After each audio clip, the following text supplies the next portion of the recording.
And let's see what's coming up in the cards for you this month. We open the month with Ace of Coins in reverse. I'm kind of seeing this as echoing the shape of this full moon in your first house of identity and self.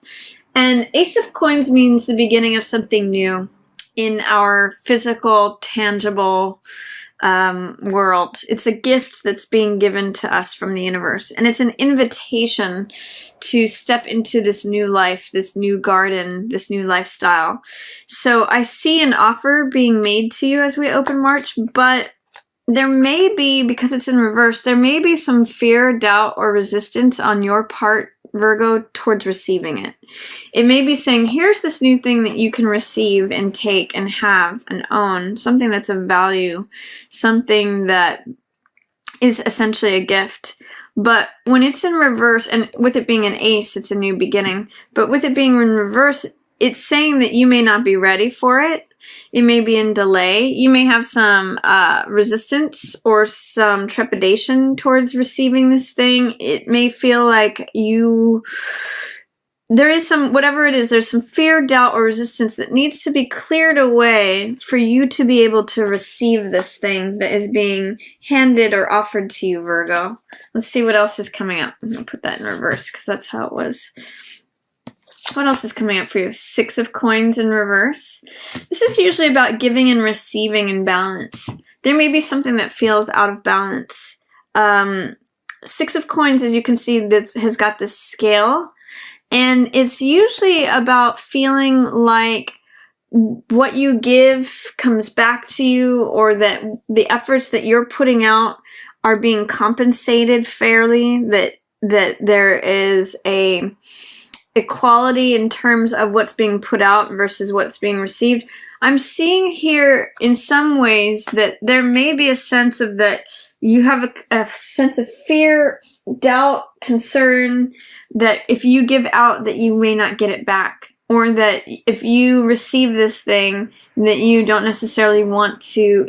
There's something in resistance about giving and receiving in balance, or feeling like that you're going to be bound to, I'm kind of getting like strings attached. Like if you give, then there needs to be an equal response. There's something there that feels out of alignment in terms of giving and receiving, or there may be a fear about not being compensated fairly for the efforts that you put out. Like maybe you're concerned that if you give something that it may not come back to you, or that if you extend yourself that you may not get it. But I do see this gift coming back to you. I see it, he's holding the one coin, and this one coin is here, and I see it that as he gives here, he receives it back. So just consider that, Virgo. If there's something that is valuable to you that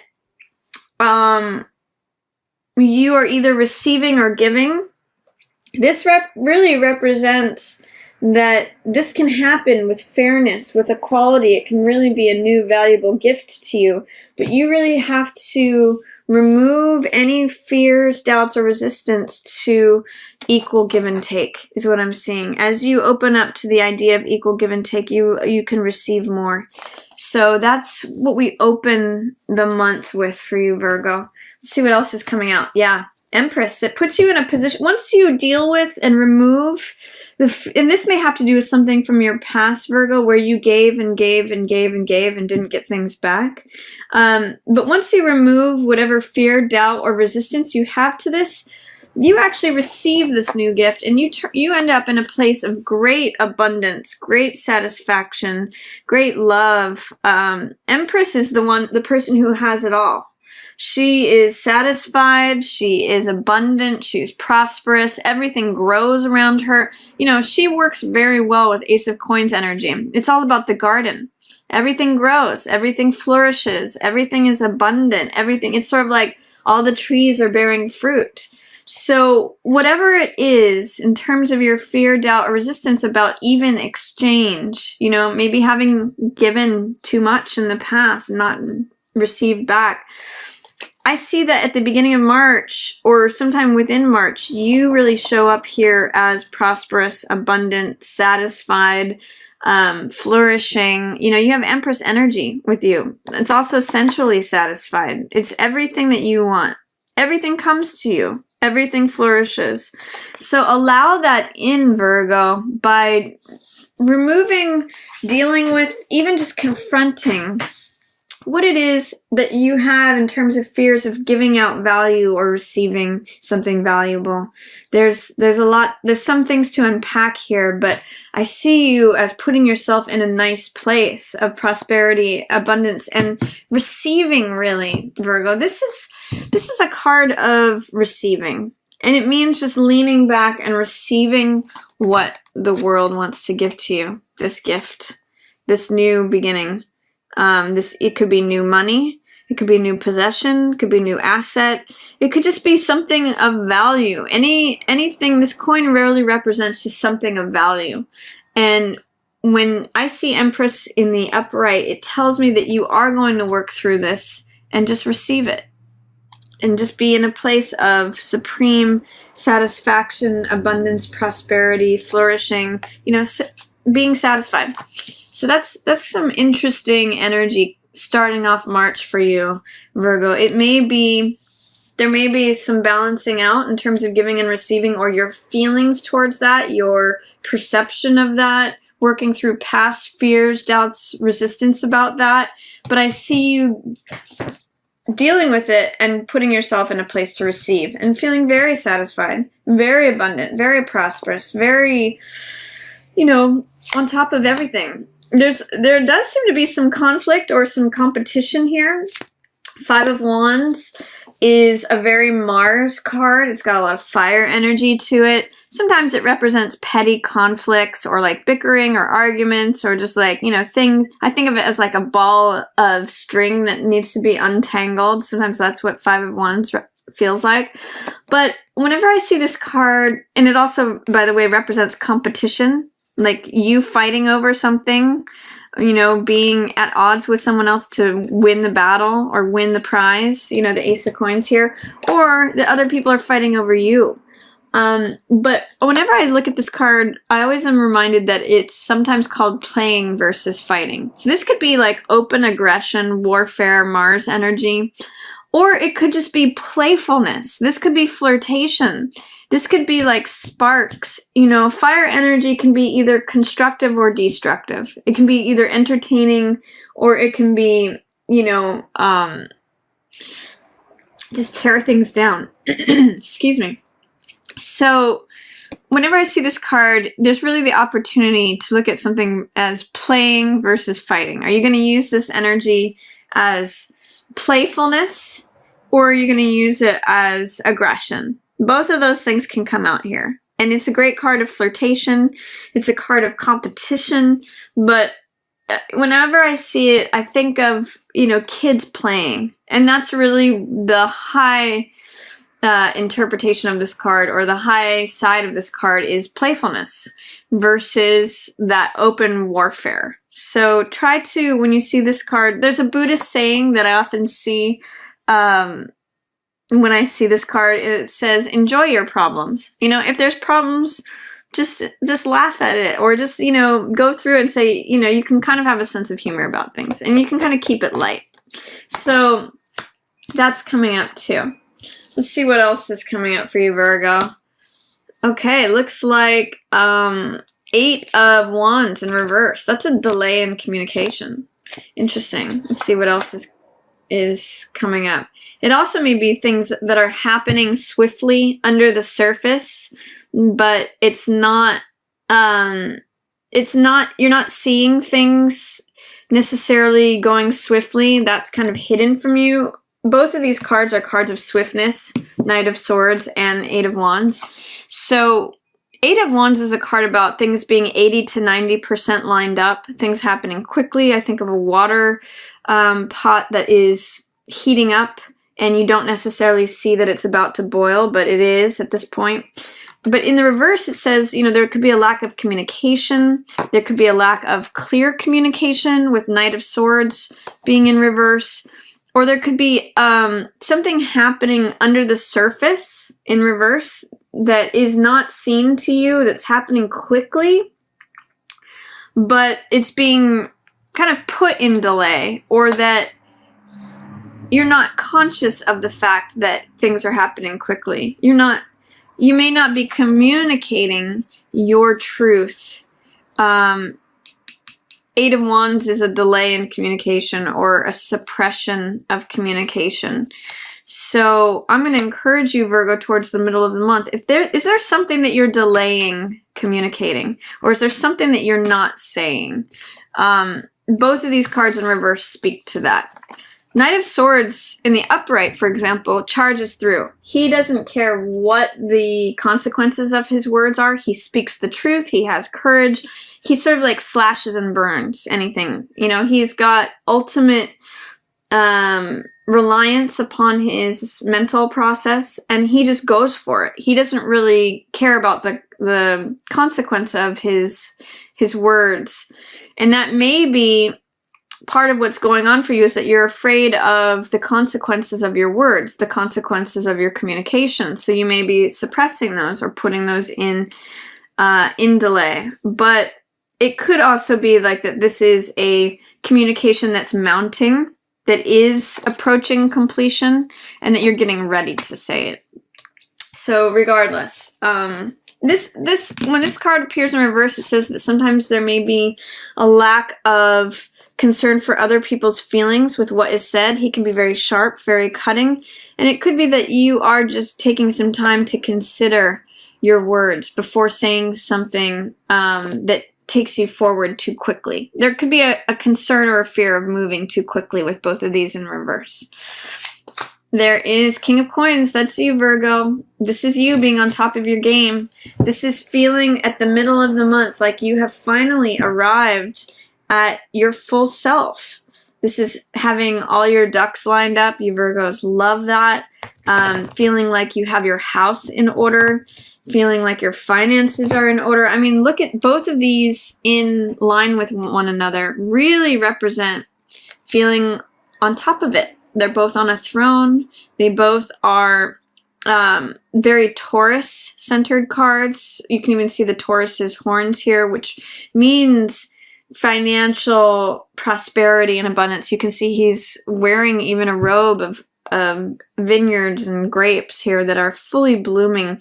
And she too is a very Taurus-centered card. So it means having the things in the physical realm that you want, the things that you desire, having your desires met, having arrived at a place of satisfaction, of prosperity, of abundance, of having what you want and being satisfied. So really nice cards here for you, Virgo, especially at the middle of the month. I love this for you.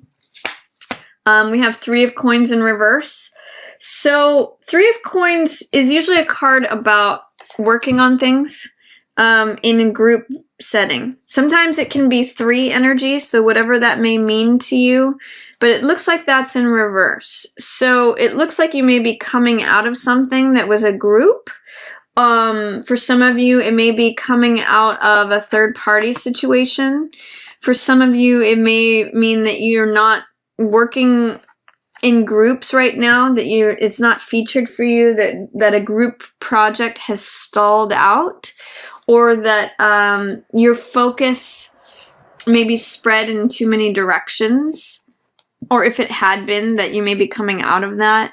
So Three of Coins is usually a card of again, working with other people, working with more than one person. Groups are featured with this. And so in the reverse, it says the group is no longer featured, or it's not currently featured. It's not a good time to be engaging in group dynamics, is what that's saying.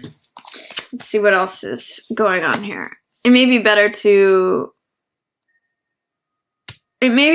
just consolidate things when this appears. I see Justice in reverse. So that's a difficult decision. And with Two of Coins, you're really weighing it, like this way or that way. Do I go left or right? You know, in here, it's kind of echoing this card too, Virgo. we see the scales twice here, which means balancing and weighing the evidence, balancing and considering something. This is the juggler card, which you can see he's got one coin in one hand and one coin in the other. And it's sort of like he's in this infinite loop of going back and forth and back and forth. Like, do I go left? Do I go right? Do I go left? Do I go right? You know, he's going up and down. And justice really requires a verdict. Justice is about considering both sides of something and rendering a verdict that is in accordance and alignment with the truth. That's what the sword represents here. So with justice in reverse, it's almost saying that you're having a hard time rendering a verdict about something. You kind of just want to keep things in flux. You kind of just want to keep juggling things. You kind of want to just remain on one foot, even if you're off balance that way. So it tells me that you are struggling to make a decision, but you're really weighing both sides of it. You're really looking at, what does this side look like? What does this side look like? What are both sides of the evidence? What are both arguments of this? And I see that you actually do make some progress towards the end of the month. I see this card, Six of Swords, means travel. It means healing, recovery. It could be that someone else is helping you, that you're helping someone else, or you're helping yourself. And Six of Swords means traveling from turbulent waters, which we also see here. Usually these waves are going up and down with this ship. It means traveling from turbulent waters to calmer, smoother horizons. And it also may mean that some of you have more than one option. This is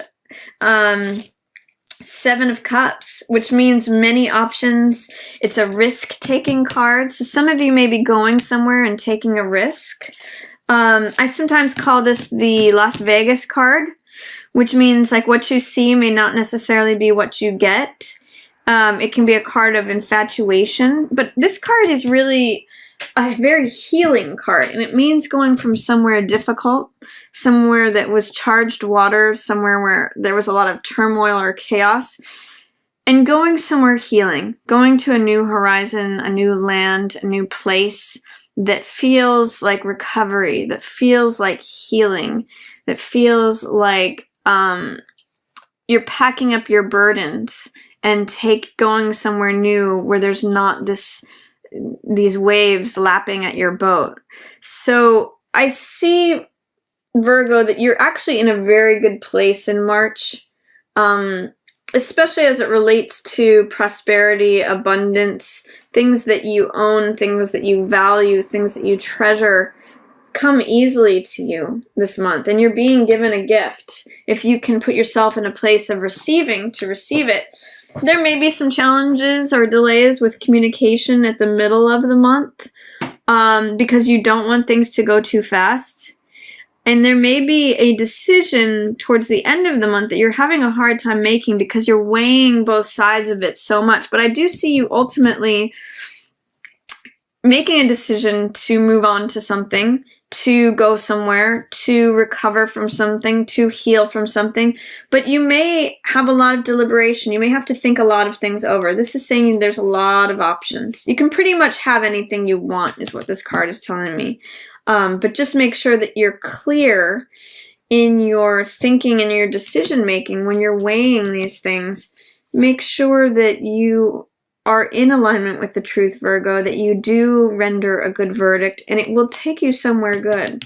It will take you somewhere to a path of serenity, of peace, of a new horizon that is calm.